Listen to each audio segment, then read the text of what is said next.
Welcome to the Fireside Chat, everyone. Steve Carter here, and we just got to say, go Cubs, go.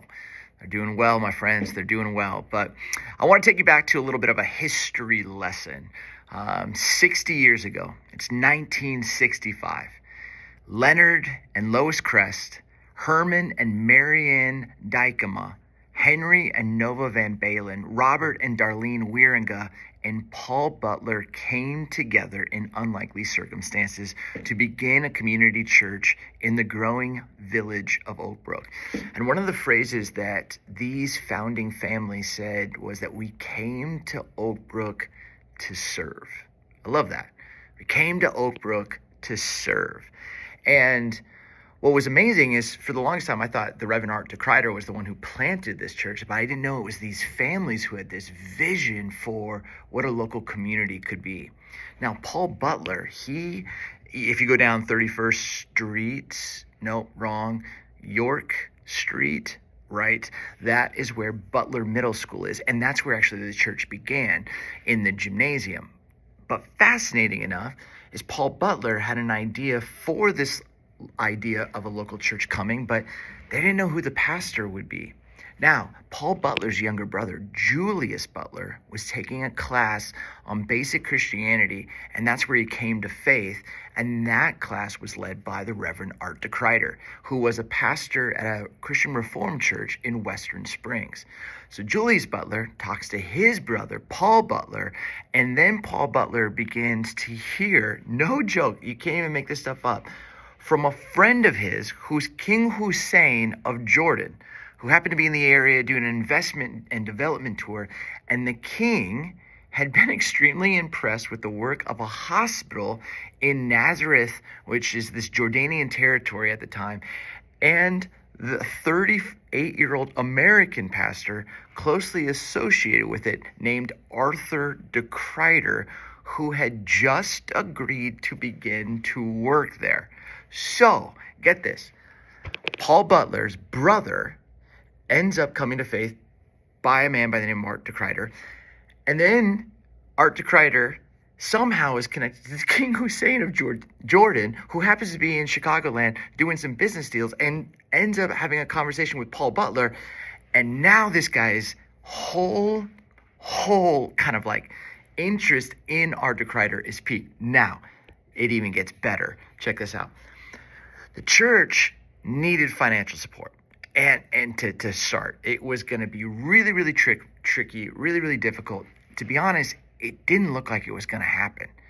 And so, being 38-year-old Art DeCryder, married to Gladys, there came kind of this decision of like, what are we going to do? And so the plan was for him to fly to Grand Rapids, which is where the Christian Reformed Church is like based in, denomination-wise, and say that he was going to resign from Western Springs Reformed Church and take this job in Nez Amin, or Nazareth, which is former Jordanian territory. But here it is. It's February 1965, and he's going to fly from Chicago to Grand Rapids, and guess what happens? Weather. Snow. And the flight was canceled. So, that very morning, the final donor pledges support for the new church in Oak Brook. And DeCryder received a call from Henry Van Balen extending an offer to become pastor of the church. And they said yes. And what I love about this is like just the way God works. There's just the storylines behind all of this. But it gets even better. It gets even better. And this is where it leads into Palm Sunday. So 1965, you have a group of people that are meeting at Butler School in the gymnasium. It's actually Easter Sunday, April 18th, 1965. So, just 60 years ago. And they start to meet. And the fellowship starts to grow. Families seem to be coming monthly and were added to the church membership.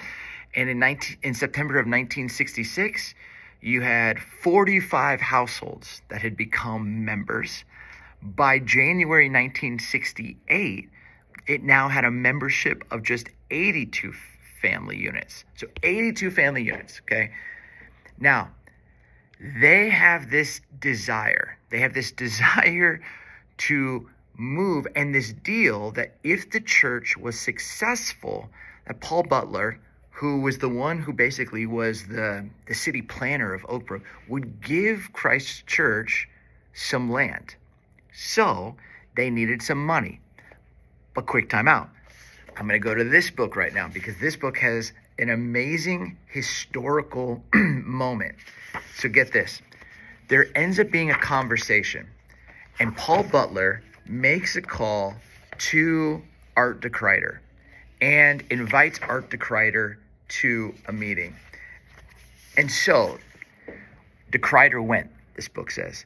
There he met Butler and Butler's good friend Al Shaw, an accomplished architect who had designed the interior of the Baha'i Temple in Winnetka, a church in Washington, D.C., the United Building on Wacker and State Streets in Chicago, and many other structures.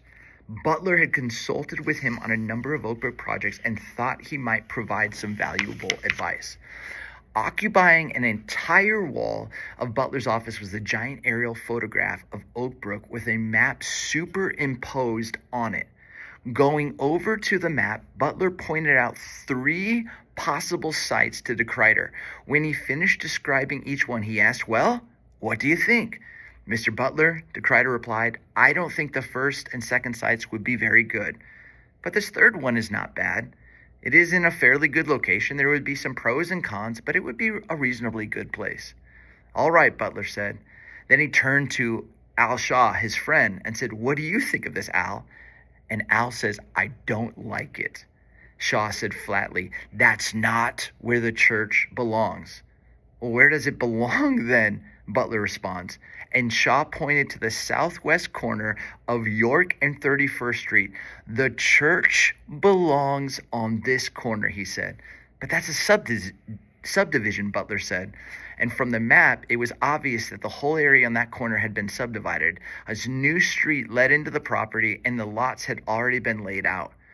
"Well, Paul," Shaw continued, "if you really mean to do right by this church and let them make a statement in this village, that's where they belong." And Butler paused just a minute and looked at his map. Then he turned to DeKruyter and said, "Arthur, how would you like that corner?" And Art DeKruyter said, "I think that would be great." "Then let's put it there." They all shook hands and the meeting ended. Although Al Shaw did not end up as the church's architect, the church is indebted to him for its prime location. And then lastly, one afternoon, a few months later, Butler invited DeKruyter to meet him. "I have something for you," was all he said. Wondering just what Butler had in mind, DeKruyter hustled over to the club. "Arthur," Butler said, "this is the first time I have been beat in a business deal and have liked it. I bargained with you for 6 acres. This subdivision we talked about is 8.7 acres. You have won the battle, but you deserve it. I have the deed for the land all prepared. Here you are." And then he handed DeKruyter a clear title to the property at York and 31st Streets. Now, what was amazing is they did end up hiring an architect out of Rockford, Illinois. And that kind of deal was going to have to cost, I think, $750,000 to $1 million. $750,000 is what they thought, but then it ended up becoming $1 million. So they needed more money. And 82 family units went to a local bank, and the congregation pledged $217,000, many of them taking out second mortgages on their homes for the purpose of constructing this church building on this 8.7 acre site. And then it opened on Palm Sunday, 1970. So 55 years ago, this coming Sunday, this church opened up. The sanctuary opened up. And I just keep thinking about this. This wouldn't have happened if a group of families didn't have a vision for a local church.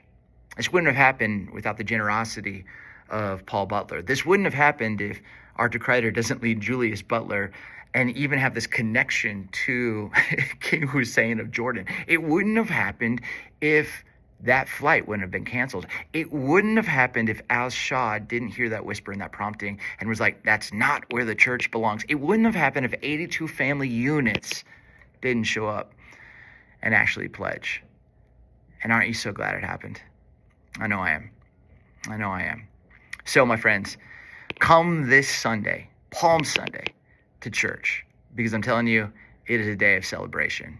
It is a day for us to look at and be thankful to what God has done, to the whispers that began in 1965 and have continued and continued and continued, the promptings of God, all for his glory. The church came here to serve, and I love that it's continuing to do just that. I love you all, my friends. Grace and peace. I'll see you this Sunday.